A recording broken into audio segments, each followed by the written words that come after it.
নিজ চোখে দেখছেন আমাদের উপকূলীয় অঞ্চলের চিত্র।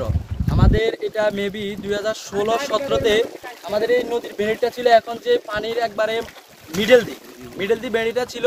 এই বেড়িটা আপনার দীর্ঘ মনে করেন 1 বছর 2 বছর পর পানি উন্নয়ন বোর্ড থেকে আপনার অল্প সামান্য বাজেট দিয়ে আপনার বস্তাতে মাটি দিয়ে আপনার মনে করেন নদীর কাছ থেকে মাটি নিয়ে ওই মাটি দিয়ে বেড়ি বাঁধায়।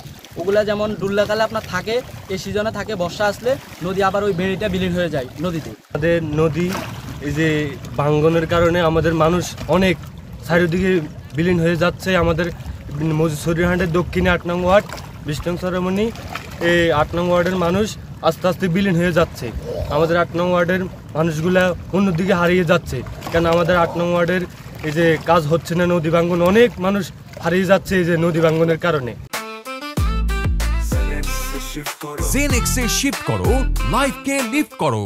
বস্তা টস্তা দিয়ে এটারে ঠেকান দরকার না, তো আমাদের বাড়িঘর দুয়ার কিছু থাকতো না, বসত বাড়িতে সব মানুষের চলে যাবে। নম্বর ওয়ার্ডে ক্ষতিগ্রস্ত খুব হয়েছে, আমাদের বাড়িঘর দুয়ার অনেক ভাঙিয়েছে, বুঝলি ভাঙে টাঙে যায়, অনেক লোক এখান থেকে চলে গেছে, ক্ষতিগ্রস্ত হয়েছে। অন্ত যেভাবে আছে এইভাবে এগুলো থাকতো না, সব ভাঙে যেতেছে। এই নিয়ে আমাদের থেকে নদী আসছিল প্রায় 10 কিলোমিটার দূরে। যখন নদী ভাঙতে আমাদের বসত বাড়ি 6 থেকে 7 বার ভাঙা হয়েছে, এবং এটা যত বাঁধে বস্তা ফালায় ইয়াতে কিছু হয় না।